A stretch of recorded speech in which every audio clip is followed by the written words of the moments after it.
Hey everyone, welcome to Education Today. I'm your host, Scott Noons, and I'm here with my good buddy, Steve Martinez.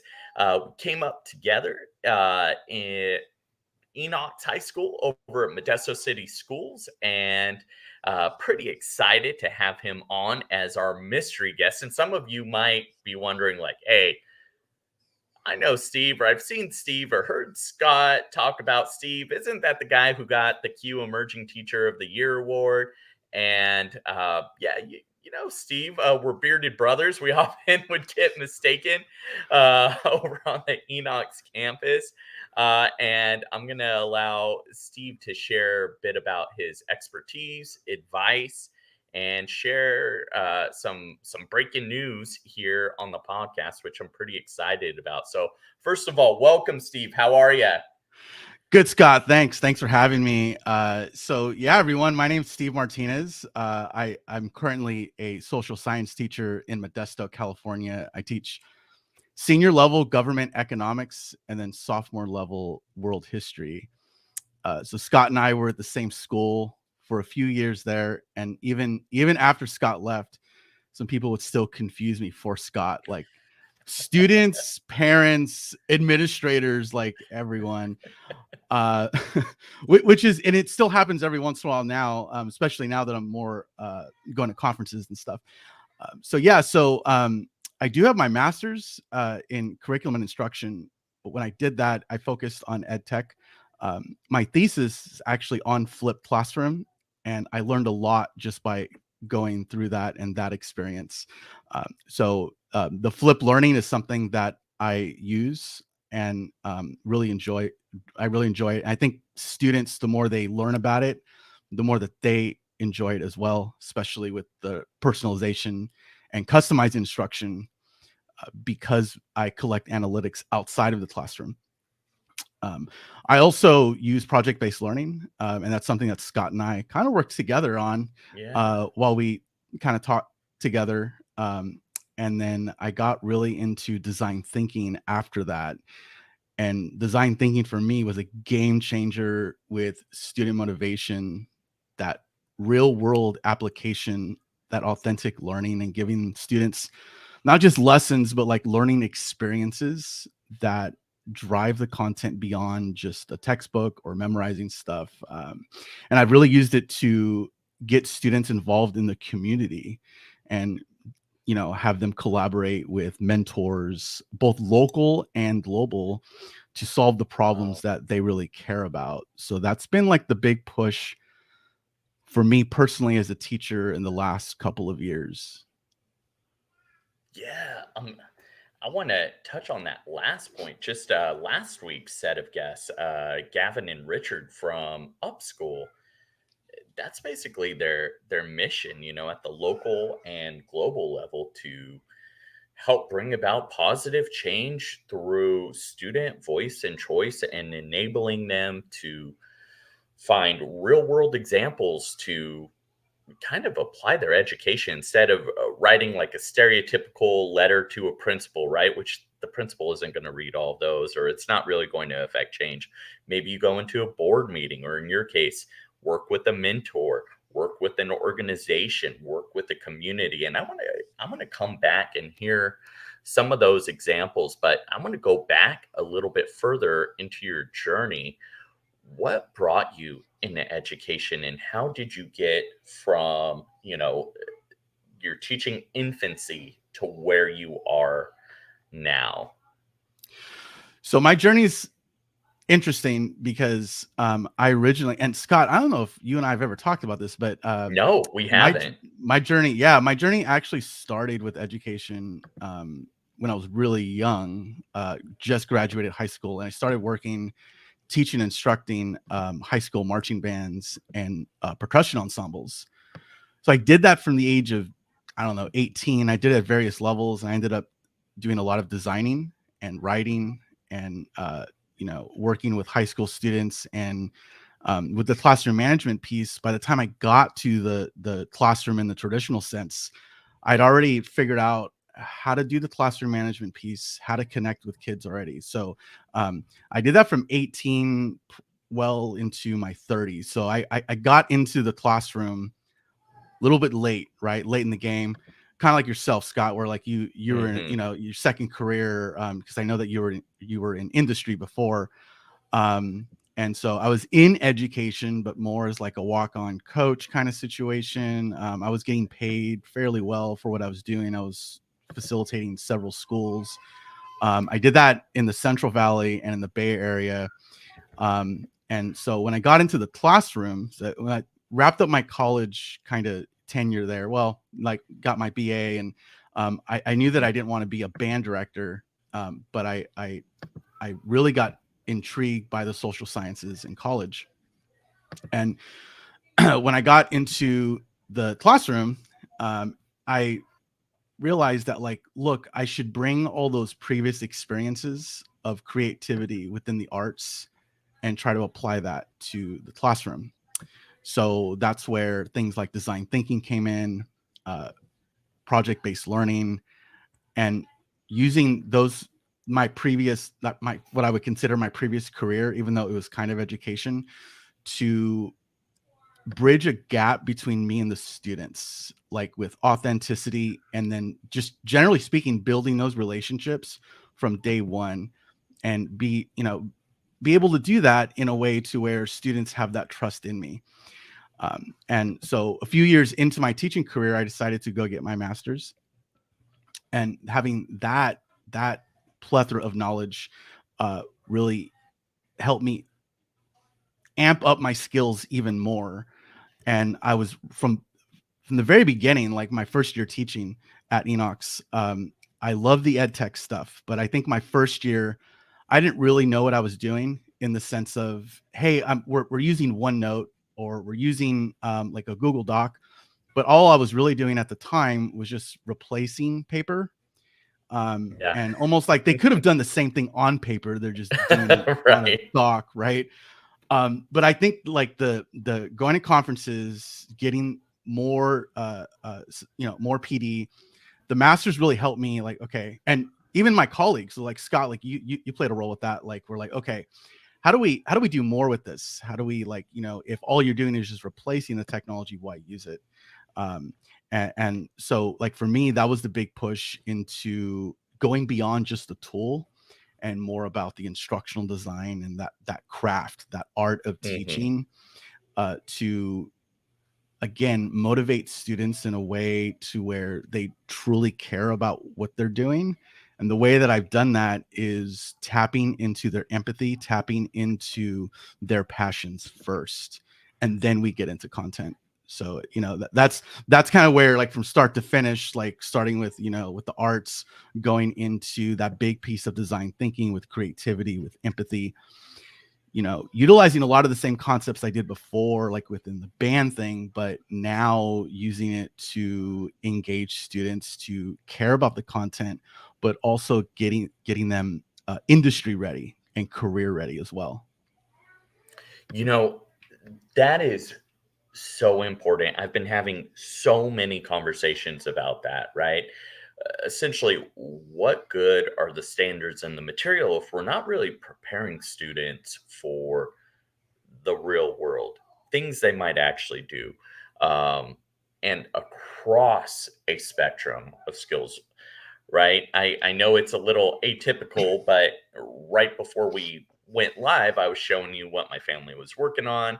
In short, for those who don't know, we had some bees in the house, and we wanted to safely get rid of them without killing them. So we, had someone come out, a beekeeper come out, extract the bees. But when they place them into their new home, they have to shave off little parts. And we essentially kept those parts, and they tried to save as much as they can, so that all the great work the bees have done doesn't essentially go to waste. And rather than toss it or do something else with it, I asked for it, and we're just doing science experiments on it. So we're checking out all the different stages of bee larvae. We're going to repurpose the wax, and then we're going to run some different experiments, forgive me, on the larva. And while that may not seem like a real world example, like I can use the wax for making candles. We're going to do that. I have a didgeridoo, and so it's going to get repurposed. Like that's a real skill. Like I'm going to use, and then one of my kiddos, he's really into entomology, the study of bugs, and so if he wants to be an entomologist, this is part of it. So we're running like legit experiments with this. There's simple experiments. There's nothing crazy, right? I'm not a trained entomologist, but I've looked at enough stuff and gone cross curricular, like stuff we were doing together in the classroom. I think it's really impactful. I want to get into some like verbal examples of what you've done, but a quick shout out to Amanda Fox here. Thanks, Amanda, for showing up. She says, great example of math in real life. Bees are great architects. So many great lessons. Yes, I learned that their honeycombs, the hexagon shape, is part of the Fibonacci sequence. And so all of the angles there are 37.5 degrees, I think. And just all these amazing things in nature kind of follow that. And so we're going to be doing some reading on that as well. And so a little bit of math, a little bit of science, some ELA, right? Data, just being organized, and then just kind of having fun with it. I want to talk about our experience together and have us share a little bit about examples from our classrooms with a flipped classroom experience, PBL, UDL, any of that kind of stuff. Um, what talk about what you've helped build up over at Enox with the academy there. Yeah, so at Enox, we have a forensic bio academy. So it's a cohort of students by grade level, and it's a cohort of teachers. So it's the same. It's like a school within a school, and so the idea is, well, there's a lot of moving parts to it, but the thing that I really enjoyed about it was all the cross curricular opportunity, because we all have the same students and it's the same teachers. So like I have the seniors and the sophomores, and the ELA teacher would have the seniors and the sophomores, right? And so and then they would have the there would be a CTE teacher doing all the forensic stuff with them. So what the thing that I was kind of working on is like, okay, how do we create cross curricular stuff that is authentic and powerful and really, again, get students career ready. So something that I've been working on the last couple of years is a project that's really been motivated by design thinking to get students involved in the community. I call it the local Econ project, and that's where students they got to pick like what is an economic issue that they see in their own communities, and what is something that they really care about. And after COVID, like a lot of the students were like, you know what, I want to solve something at my school site. I want to solve or at least remedy mental health here on site, sanitation, trash. I even have, and so Scott, because you used to work there, there's one group this year, they're tackling the issue of traffic because of those roundabouts. And Oh, they're like, yeah, so this is an economic problem, right? I was like, well, yeah, you can make that argument. right. Yeah, And so in it can, there's sometimes these kids, like they're like, you know what, I really want to focus on maybe work with the homeless shelter and look at homelessness, right? But sometimes it's like it's super, I shouldn't say tiny or small, but it's really like within their own world, within their own school site. Not that it's small, because right. these problems are problems for sure. So they go through the steps though of design thinking, where they go to empathize with the problem by working with stakeholders that are in the trenches of their set problem. And sometimes that's a cop, sometimes that's a school teacher, sometimes it's a counselor, right, at Enox, an Hmm. administrator. And sometimes I place my administrators in a position where like they have to do like legit teaching, because these kids come to them Yeah. and be like, hey, what's going on with this problem? Why is this problem here? And then they have those conversations. And my admin team, they're super cool about it, right? They're super cool about it. Yes. But I think it's good that they get those different perspectives. And so they're collecting data, they're interviewing people, they're doing surveys, right? So they're doing the quantitative, qualitative research, showing them how to break down that data. I bring in a few math teachers within the flipped classroom model. I don't have to bring a math teacher into every period. We do a video together, like, hey, how do you analyze this data? Like, I see them do their work on the spreadsheet, and then the students work through that information with respect to the data that they've collected. Hmm. And then they go through the steps of, redefining that problem. Like, how can you think differently on your problem based off the empathy, right? Um, and they go through the steps of ideation, and then they'll eventually develop a prototype that they propose to a panel of experts in the community this year. And so, Scott, I think you'd be pretty proud of this because you know where I started with this. So this year I was able to Yeah, get like school board, right, city council, that's big, and man. those the two different groupings of people, the feedback was way better this year, and the students were like, wow, like, this is like, Yeah, I'm working with real elected officials on the work that I'm doing. And for some of them, they've never done that before. And so with the right. career readiness, they have to propose this, they have to do the pitch, like, here's my, like, like, talk about communication and working with professionals, and they're doing that before they leave high school, which I'm pretty proud of. I think that's pretty cool. And so along the way, though, the one step I added, that I don't think I've shared with you too much, Scott, is, I brought in mentors this year, and I was able to do that, a little bit Twitter, right? So, like, connecting with folks on Twitter, and also with Flipgrid. So, they midway Right. wherever they are with their ideation, I'm like, you put on the Flipgrid, you share your screen, like, you break down the data.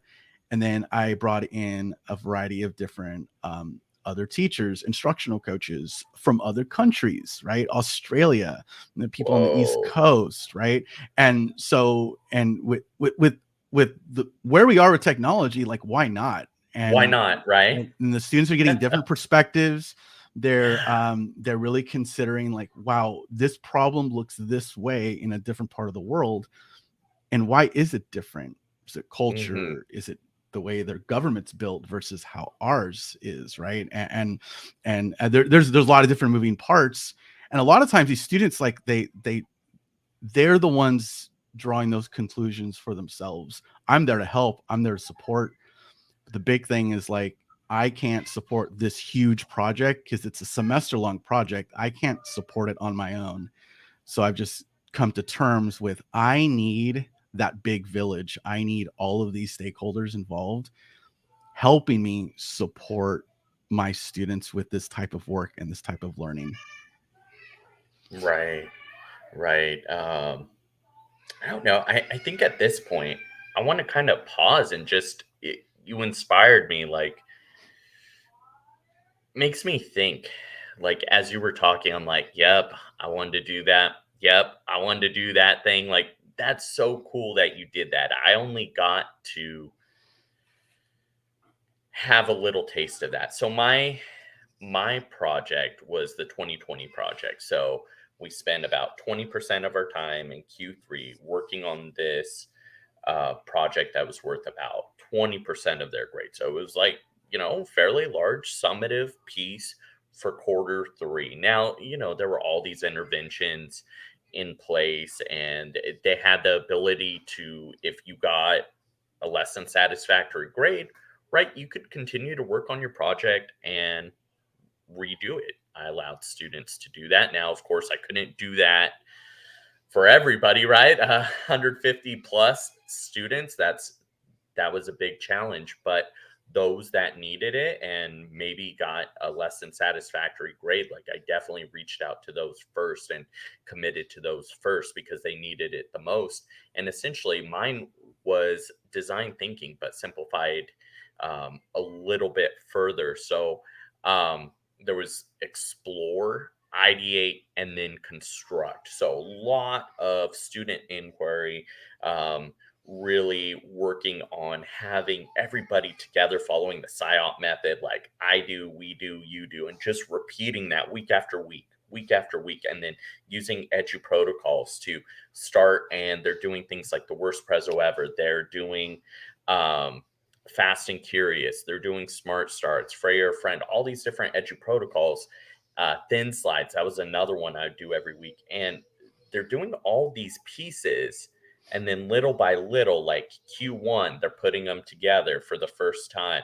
Q2, you're mixing and matching just like you might do with an app smash. You mentioned Flipgrid, like Flipgrid and Canva. I love those two together.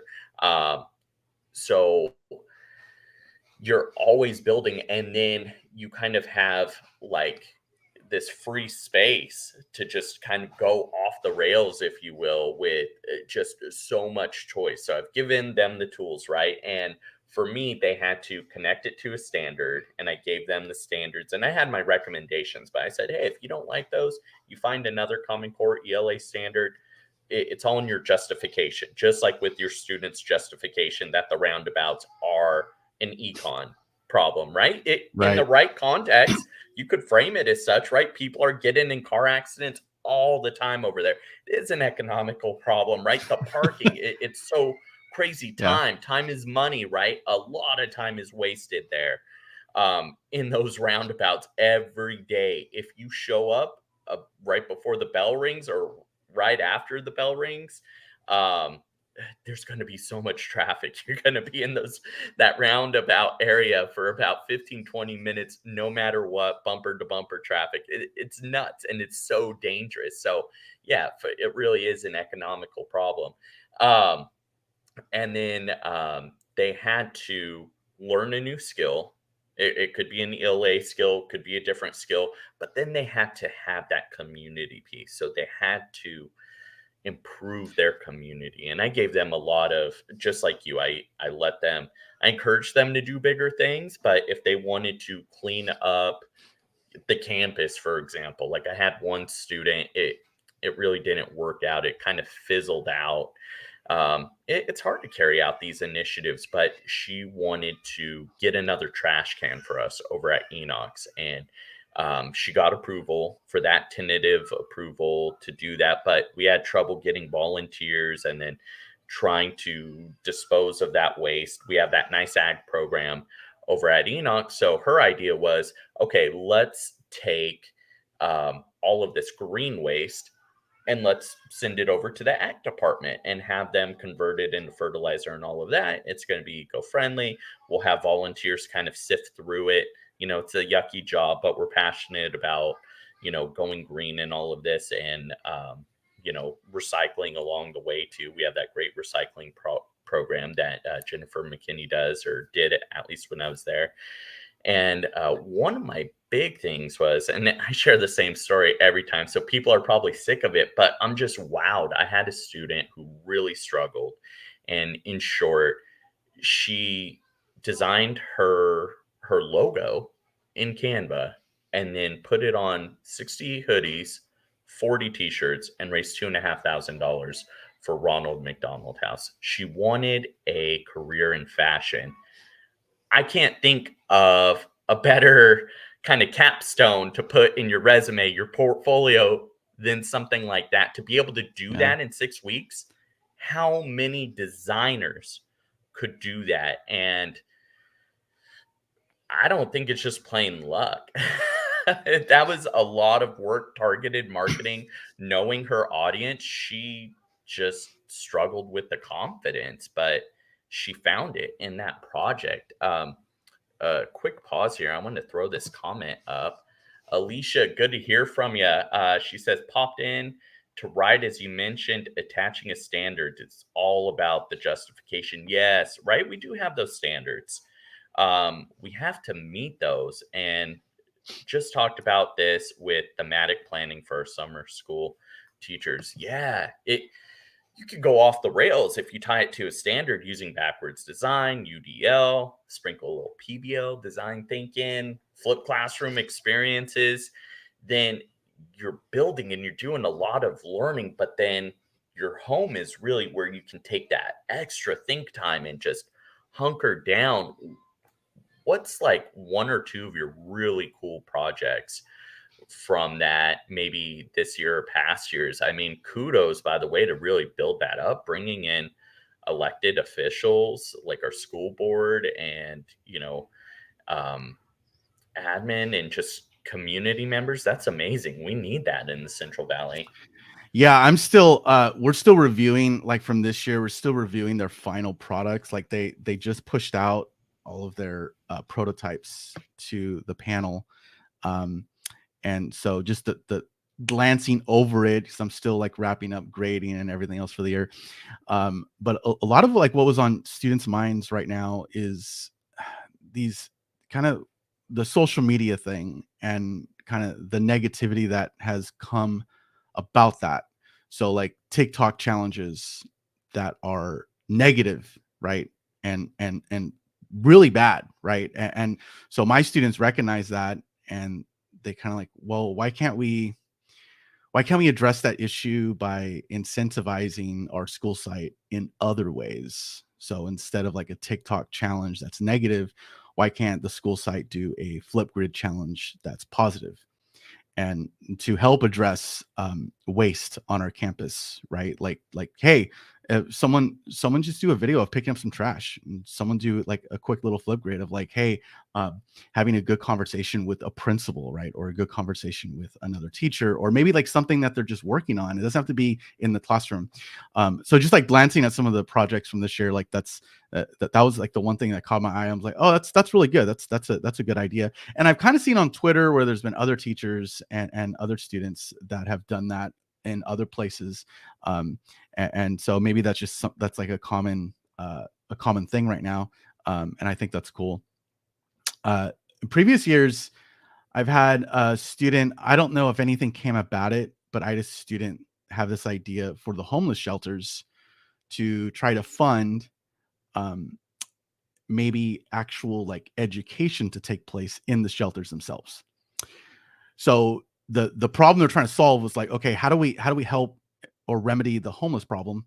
And they're like, well, some not all are going to want to get off the streets, right?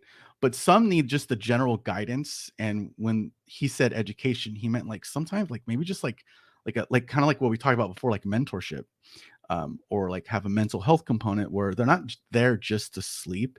And that's a good service that's being provided for sure, and eating and for sure.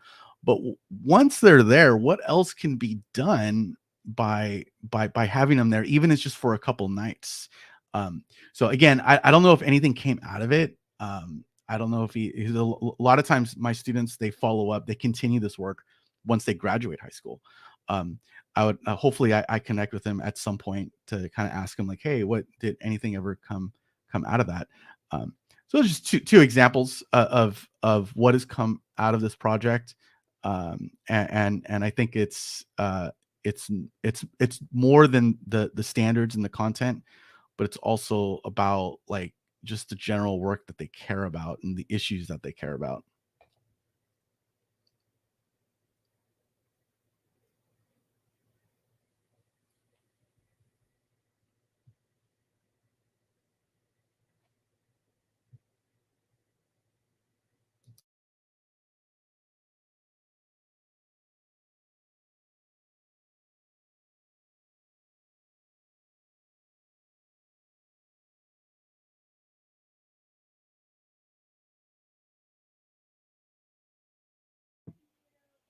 Hey.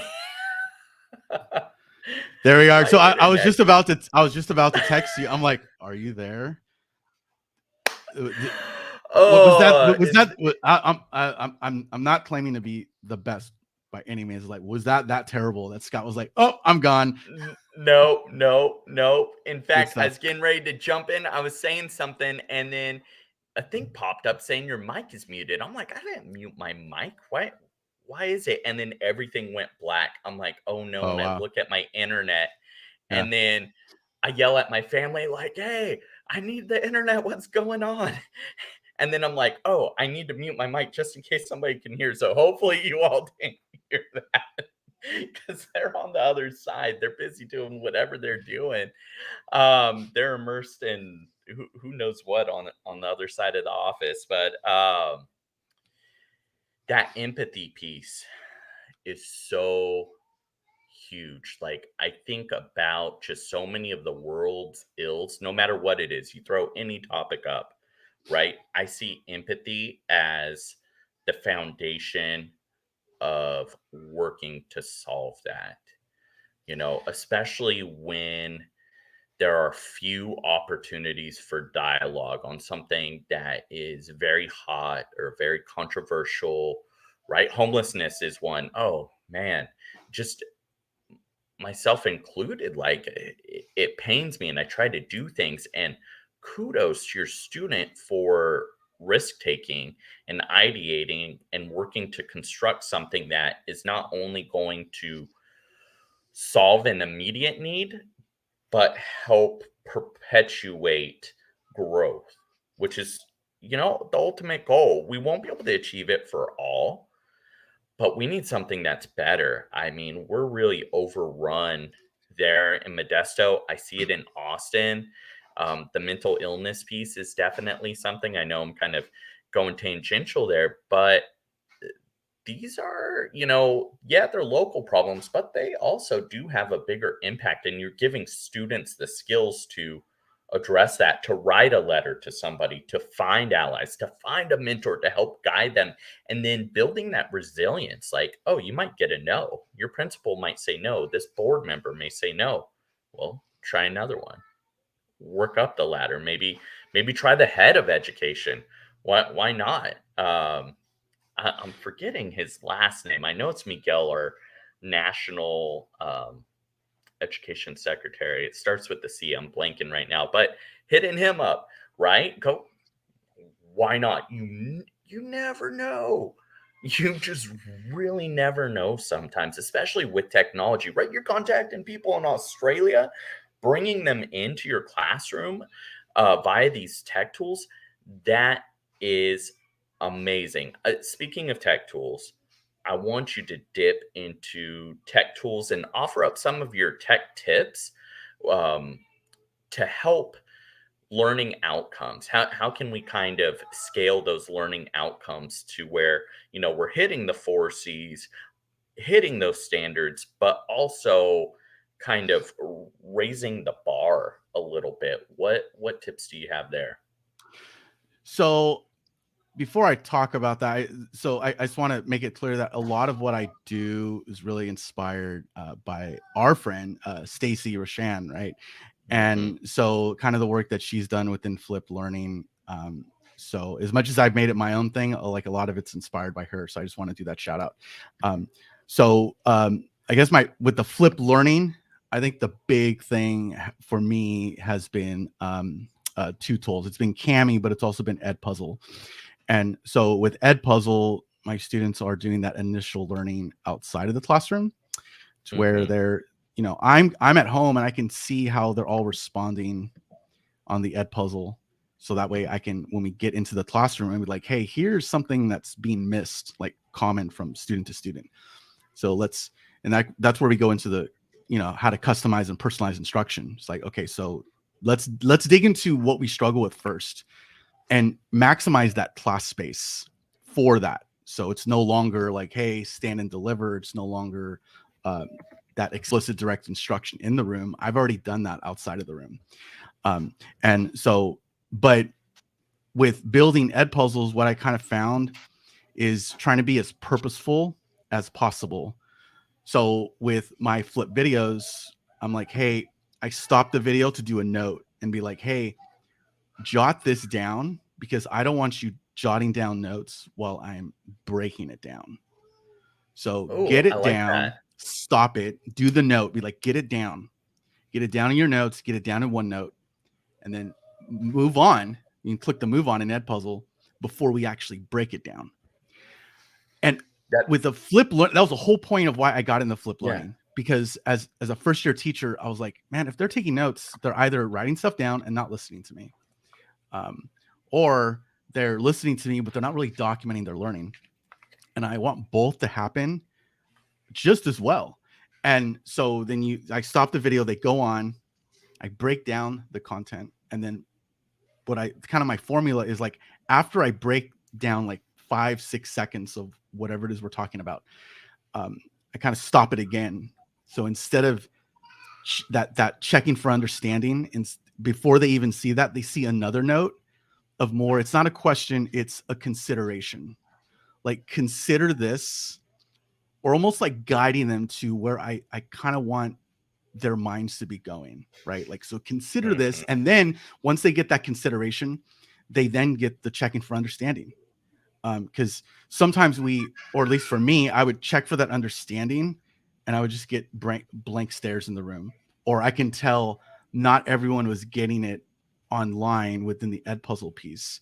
So I was trying to be more purposeful with like, hey, what should you consider before I even ask you the question? And I found that the scores went up. I want to say scores. I mean, like I can see their understanding, that formative assessment. I would see that increase as a Right. result of just like, hey, stop the video, document what we see, let's break it down, let's consider something, and then let's do that checking for understanding. And then Yeah. that's all happening outside of the classroom. And so you kind of talked about app smashing, like maybe doing like half, and my videos are short typically, right? Like 10-15 Right. minutes. Which is perfect.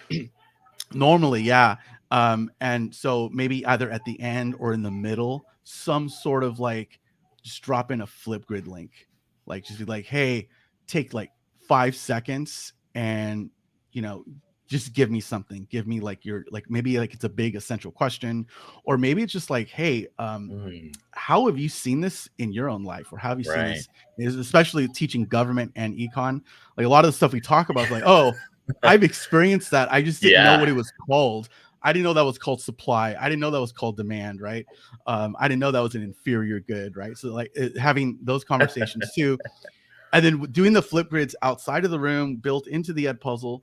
Then when we get into the classroom, they view each other's flip grids, and then what I'm having them do is critique each other beyond the content. Be like, hey, if this is a job interview, how are they communicating? Are they making eye contact? Do they talk Mhm. really fast like I do sometimes, right? Me and too. and yeah, like, and or saying because I know I say a lot, Oh, right?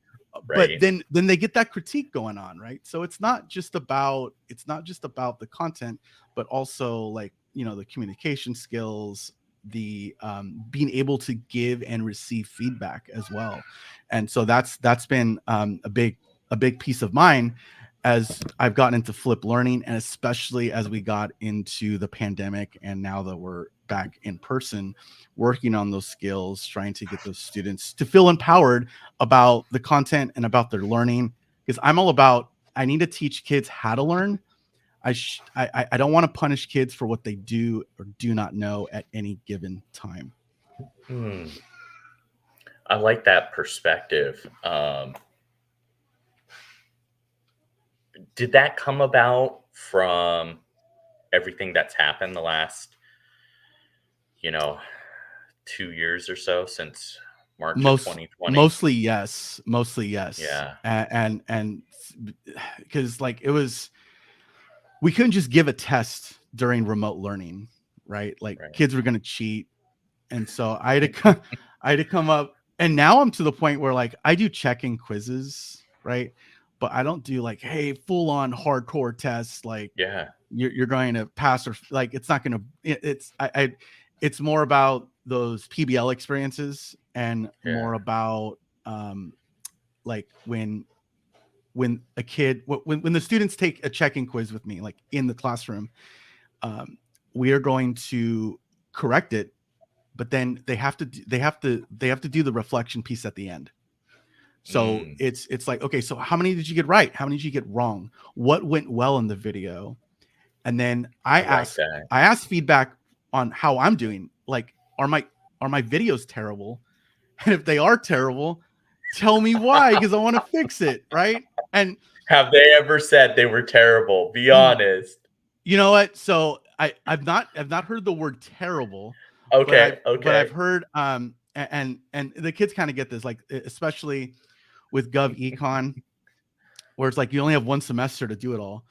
They're like, wow, you broke down this stuff, and then this other thing you just blazed on through it. And so then after, like, okay, cool, how do I make that better next time, right? But then then you run into the problem of like, well, I don't want the video to be too long, right? And there's a lot of good flipped teachers out there, Mhm. maybe better than I, and so like I think there's a spectrum of it, of where we all are with it. But I think generally my students are like, I really like the videos, I really like the engagement. Recently I've come across this app called Oh and yeah, it's that's a so cool one. I don't know if you've that thing is I wicked cool. beta tested that like a while ago, like when it was brand new. I worked hard. I kept messaging them on social media. I'm Mhm. like, I want the beta test. I want the beta test. And finally, they're like, all right, here you go. And then I used it for a bit, but I just I don't have as much of a use for it now. But I've seen people like Erica Sandstrom, Green, aka Green Screen Gal on social media, Mhm. uh, use it, and it's pretty cool. I essentially, when I do something like that, I try to use, just the one tool that I use at work. So I'm not Right. using those other tools Yeah. anymore. Yeah. It's just the one tool to rule them all, kind of thing. So I'm trying to do things like that, but that is pretty cool. Talk about that one a little bit. How are you using that? So it's super engaging for students, right? So there's all these backgrounds that you can use, and those are cool. My favorite one though, actually no, my students' favorite is like there's this filter where it's like the background, I guess, filter background. It's a Game Boy.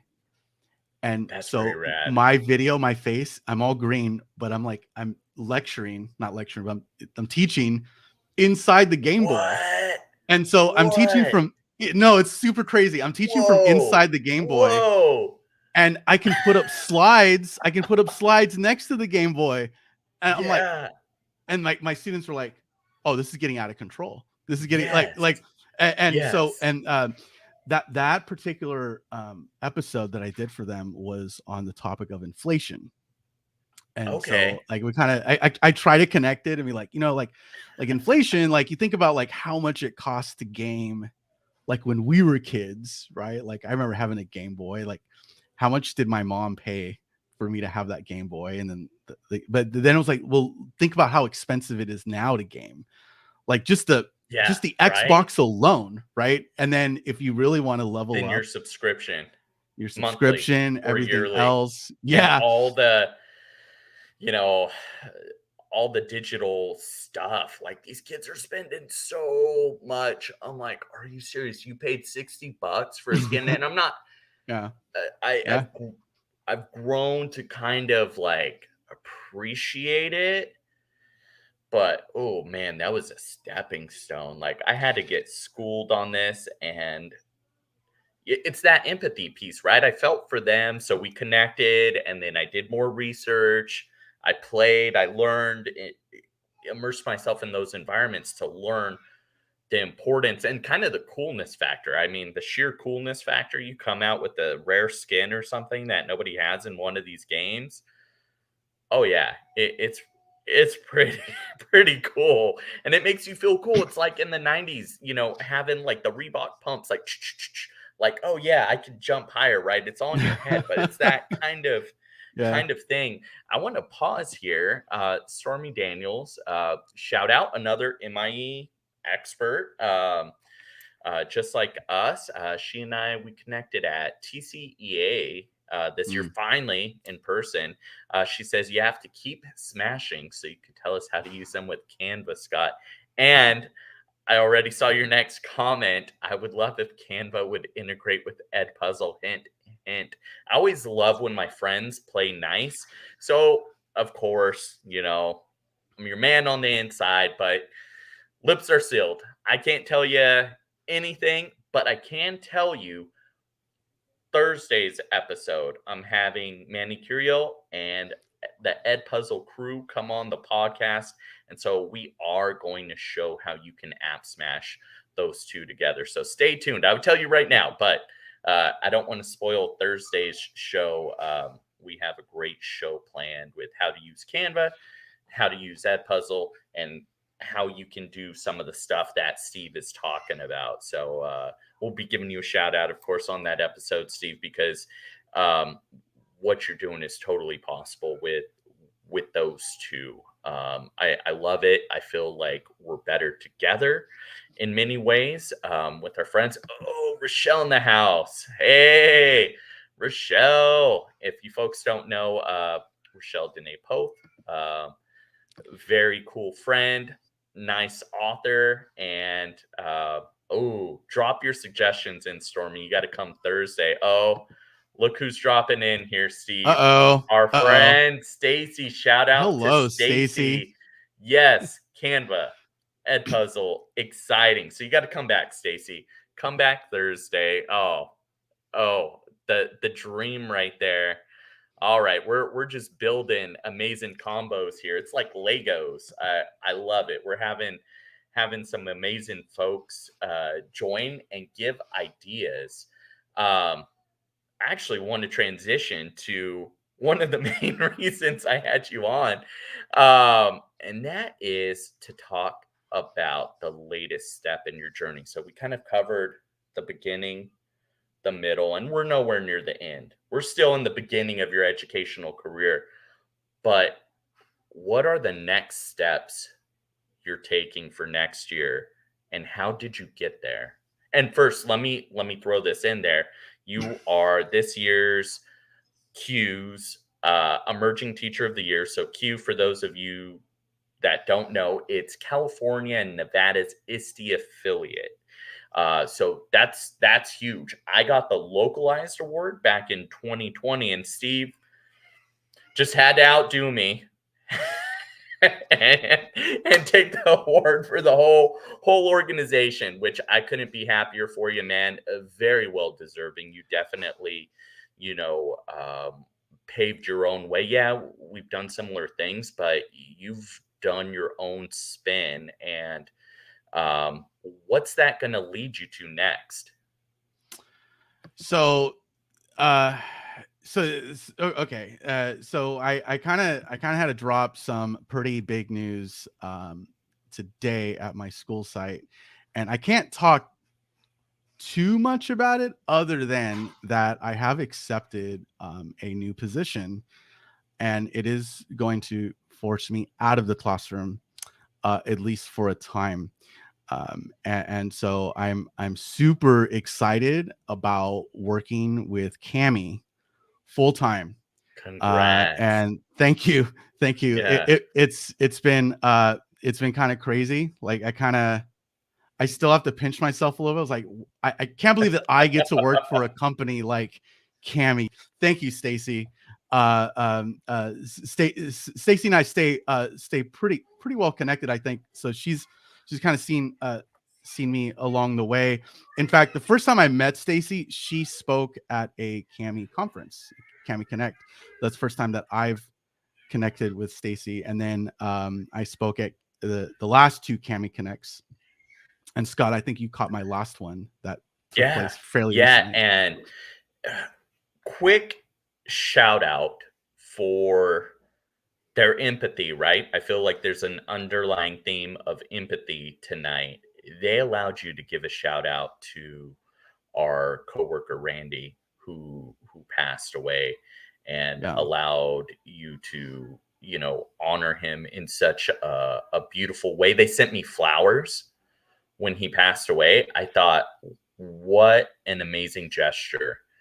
And they checked in on me like, Yeah. who does that?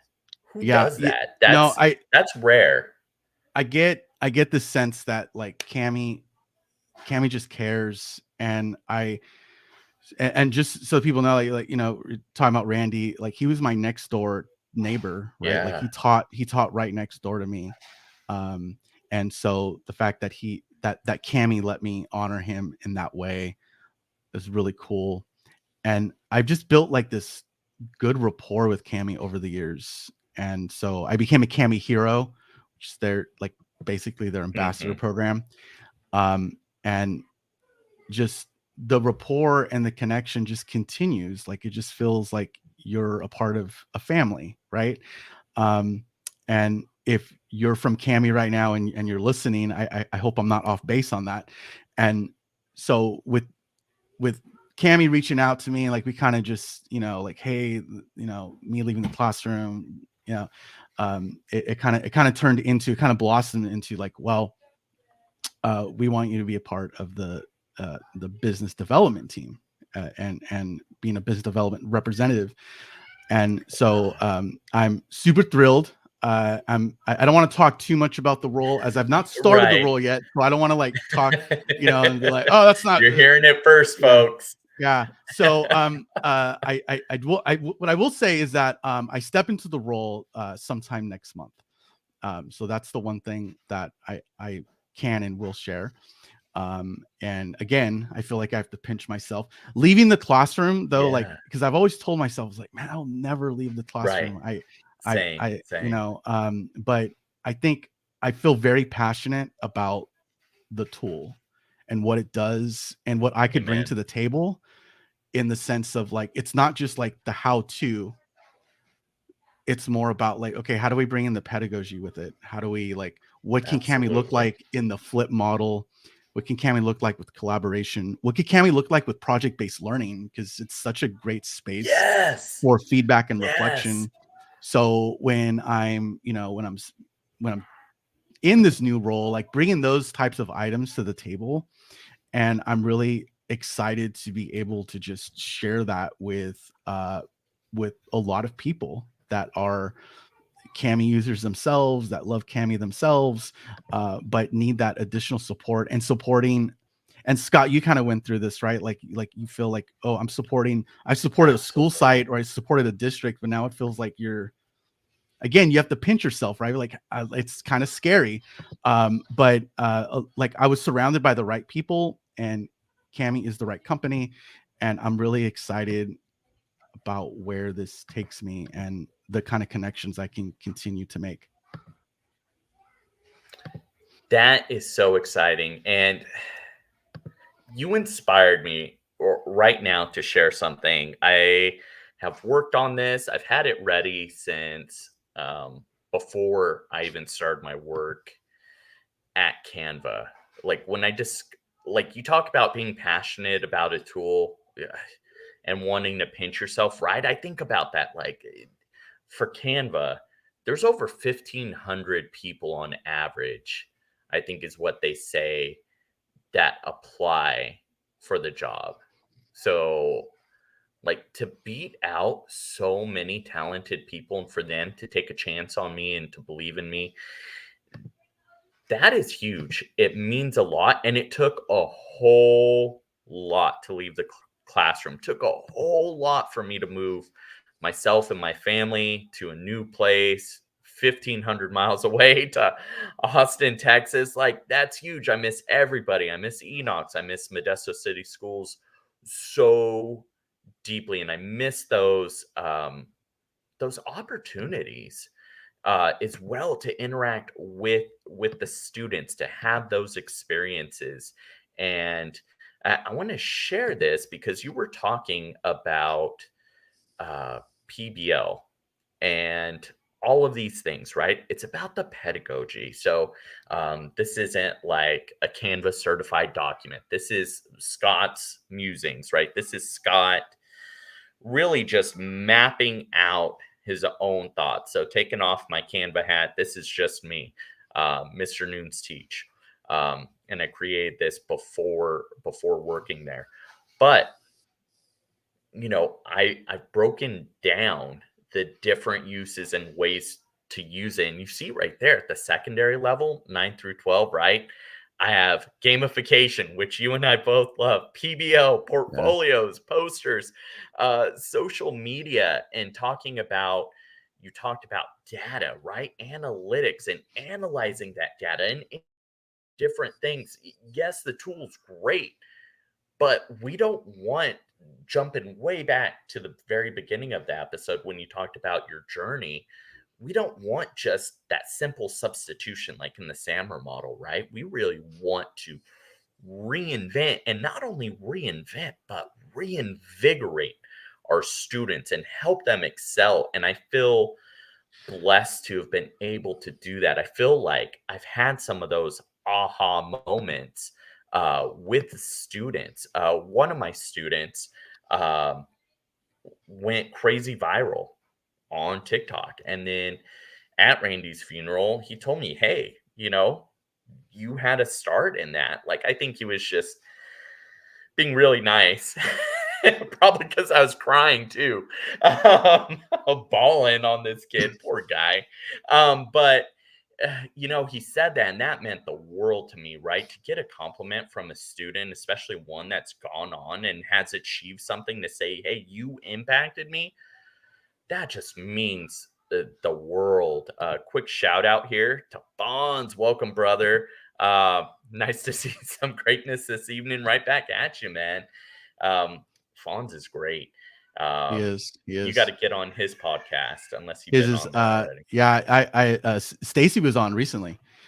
Okay, I need And to go back. He's like having and episodes all the time. It seems like every time I I jump feel on like yeah, I LinkedIn, feel he has like another lately episode. I'm like, how do you he's been do busting it this? out. Yeah, he's been busting it out. Like I'm like I felt like, oh man, you just did one.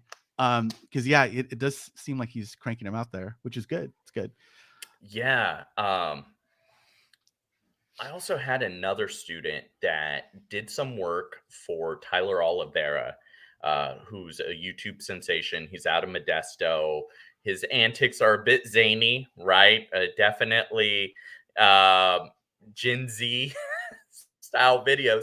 But I watch them. It's entertaining. I want to support local talent. And my student was on there, helped with the crew.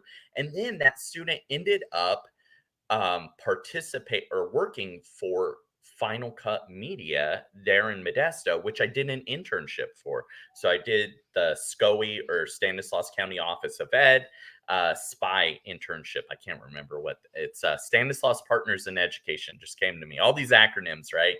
And I spent 40 hours working for them, and it was great. And I took that, made lessons, incorporated that into the classroom, and that was part of the 2020 project. Was like, hey, all the marketing things, branding guides. So we worked on that. So much in life right now is about your elevator speech, marketing, and branding yourself, no matter your role. Like, that is life right now. If you want to go above the status quo, get those three things down and become really good at those things. Know your why, and sell that why, and just wear that. I mean, it's not a superficial thing, but live it, believe it, dream it, and showcase it. As we kind of close, I got overly excited here having you on, Steve. I'm looking at the time here. I'm like, oh man, an hour went by so fast. What pro tips do you kind of have for somebody maybe considering transitioning? Hey, Mel. Um, you mean like transitioning Well, out of the sorry, classroom? transitioning out of the classroom, Out of or the classroom. considering transitioning. Um, let's say, they want to have a broader reach. Maybe just speak briefly about why you um, transitioned out, and things they might look for. If they're kind of on the fence a little bit. So I think like when I first started teaching, I made the mistake of feeling like I had to master all of these things, like and all at Mm, once. And so because you mentioned gamification earlier, and I got mhm. into gamification for a while, but I would not consider myself an expert. I I've done Yeah, it, I do it, but it was impossible to I get can like agree with that. yeah, like I was trying to be like, okay, so gamification's cool. I will use it, and but I wanted to focus my energy on like the flip learning and PBL. Like those are like I'm just gonna get Mhm. really good at those two things.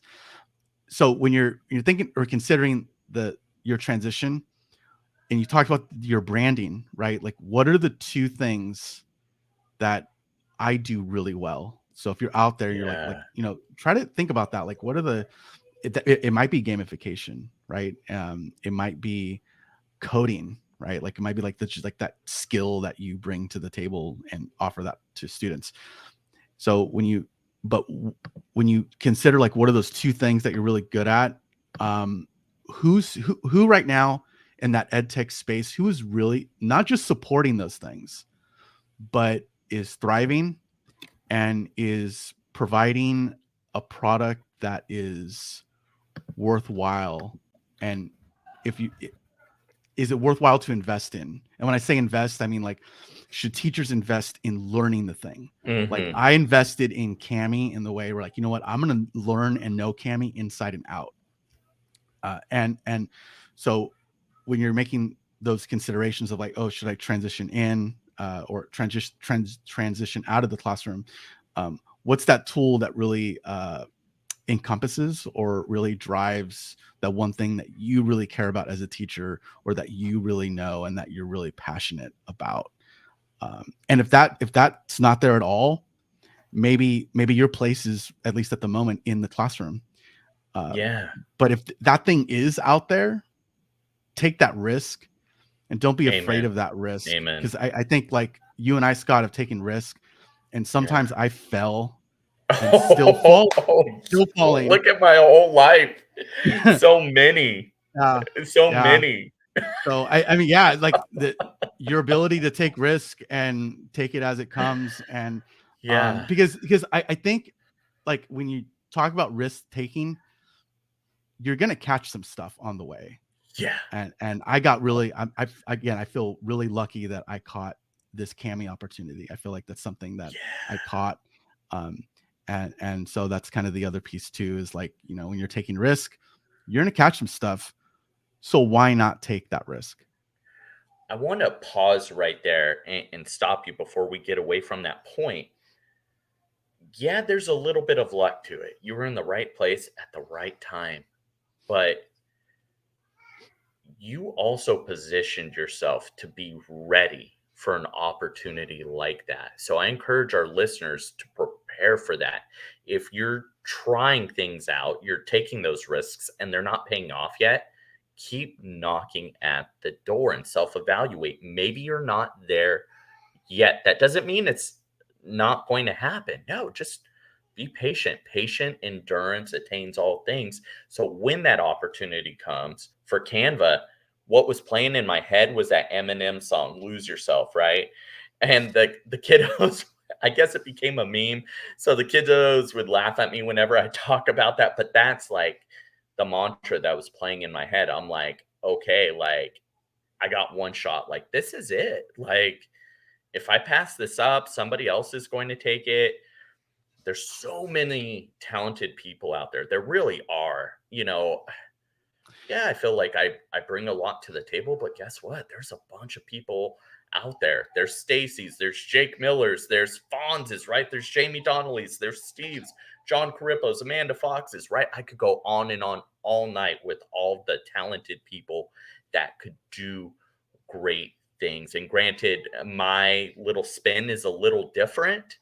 Um, and I'm honored that Canva chose me for that spin. I'm so happy that Cami chose you for yours. It was a lot of hard work. Basically, it was 6 years of planning and 4 years of just grinding it out and sacrifice to be able to qualify for a position like that. It wasn't like, oh, I made this decision and I got really lucky. Like, yeah, I did. Like, Hmm. there's an element, like such a variable to getting hired, but we set ourselves up for that. I'm looking at the time. I hate to run. I want to make sure everybody's following you. Where can they follow you on social media, Steve? So Twitter's the best spot. Martinez _ Edtech. And you could follow me, Scott Noons, host of Education Today at Mr. Noons Teach. Follow Education Today on Twitter at Education Today 8, because there were 7 other ones before I committed to that name. You can listen to a recording of the podcast at anchor.fm/Ed Today, and follow me on social media anywhere. I know I said it, but saying it again for some reason, at Mr. Noons Teach. Thanks so much. And last little bit of advice here from our mutual friend Stacy. Yes, and embrace what it is that makes you so uniquely you. Yes, Stacy. Oh, too kind, building us up. She's too nice, saying both of us have worked very hard to build just that, and we have, and we're better together. So thank you, Steve. Thanks for coming on. See you, Thank you. everyone.